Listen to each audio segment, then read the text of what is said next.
I always thought I was lucky to live in such a quiet neighborhood. Well-kept houses, silent streets, people who seemed to respect each other's space. That's why, when a new neighbor moved into the house next door, I didn't think much of it. I noticed him first through the reflection on the glass, not the window itself.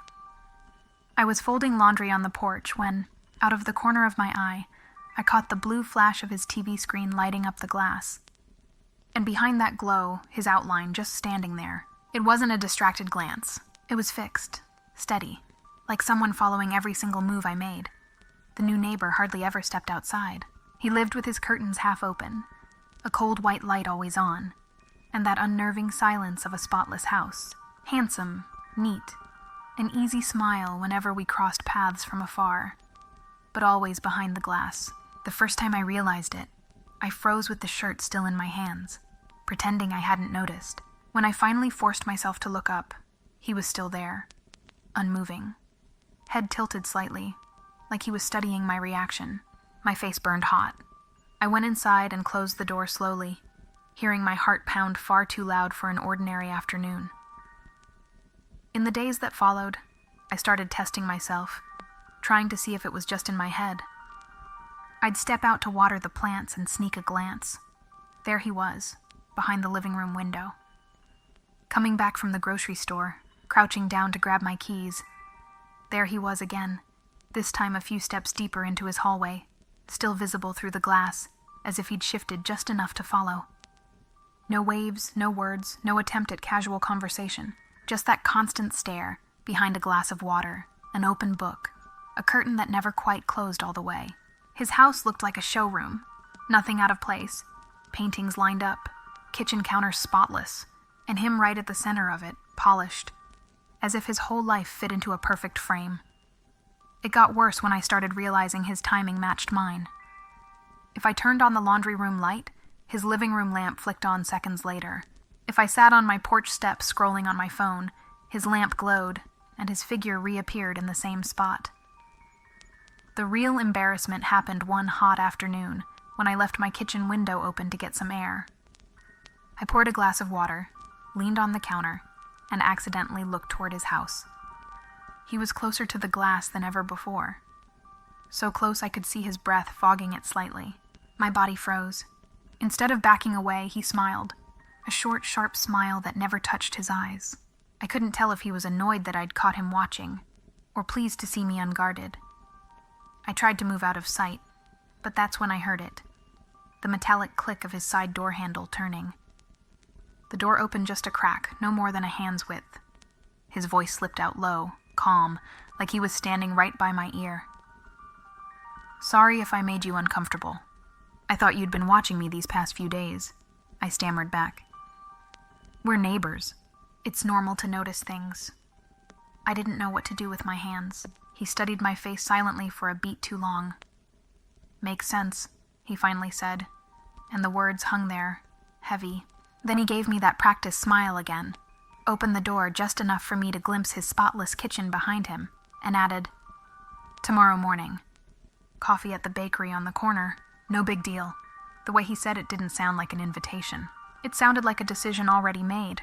I hesitated, but he leaned forward half a step, still inside his doorway, lowering his tone. "Just coffee."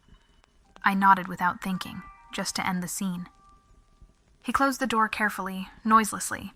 I went back to the sink feeling like I'd just given up ground I hadn't meant to.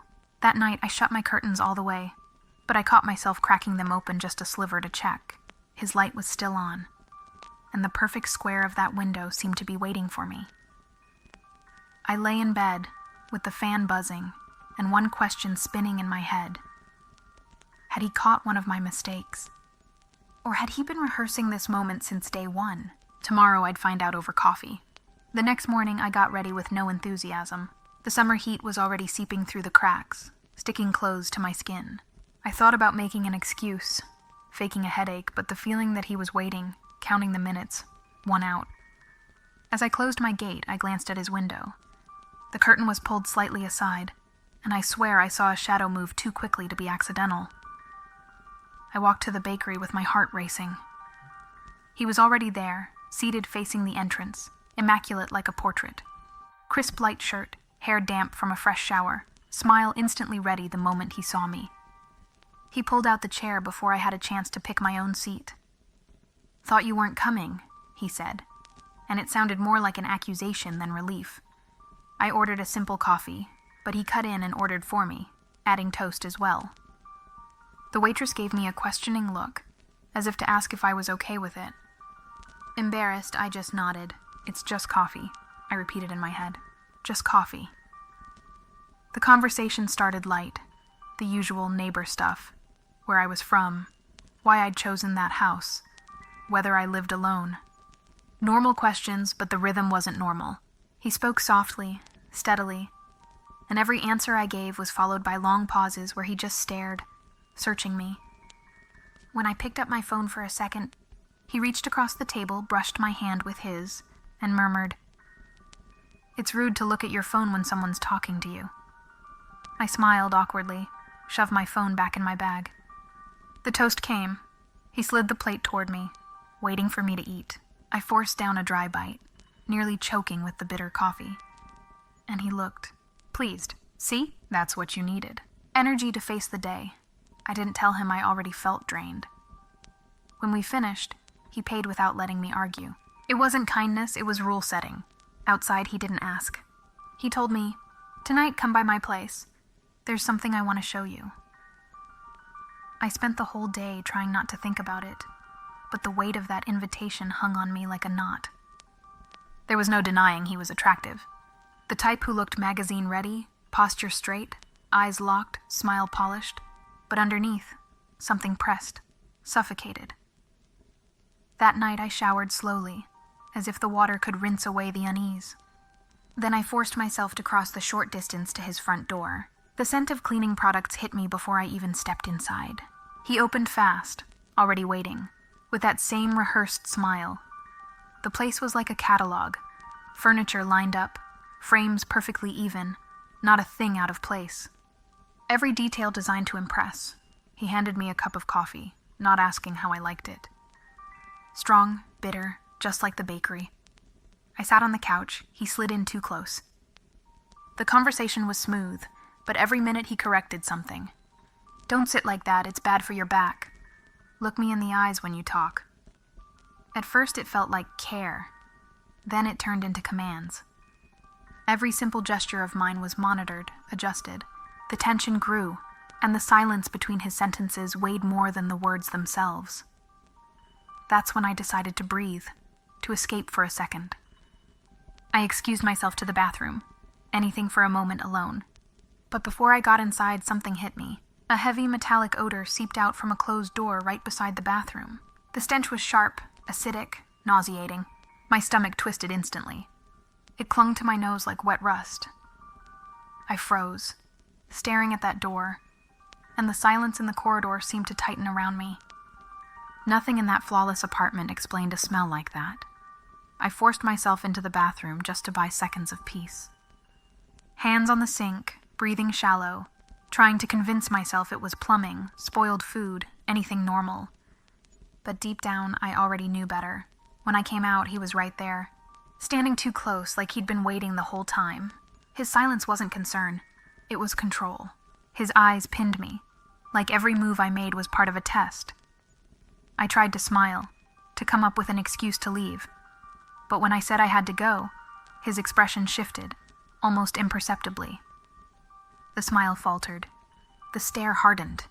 He breathed deeply, close enough for me to feel it. The air turned heavier. He stepped forward, blocking my path without touching me, as if daring me to try. My palms were sweaty, my skin prickled. The metallic smell still stuck in my nose. He leaned in, whispering softly that I was overreacting, that he was just being a good neighbor. The words didn't match the way his eyes drilled into me. And then, my phone rang. Loud. The sound shattered the silence. He turned his head instantly to locate it. That was my chance. I rushed past him, grabbed it, answered without thinking, and spoke loud on purpose. "Yeah, I'm on my way." "I know, you're waiting. I'll be there in a few minutes." He needed to believe someone was expecting me. I didn't let him interrupt. I pressed the phone to my ear like I was in a real call, heading straight for the door. My hand shook on the knob, but I opened it and stepped out fast. I kept talking as I walked, quick, deliberate steps. Only when I was several houses away did my legs start to buckle. My chest ached with every breath. Tears stung my eyes, but I didn't dare look back. That night, sleep never came. The smell behind that locked door, his face too close, the way his smile finally cracked, it all replayed over and over. Within days, I packed up and moved in with a friend in another city. I did it quickly, before I had to cross paths with him again. I never saw him after that. Never wanted to. And even now, when I think of that easy smile of his, I understand. Some people hide darkness behind the mask of perfection.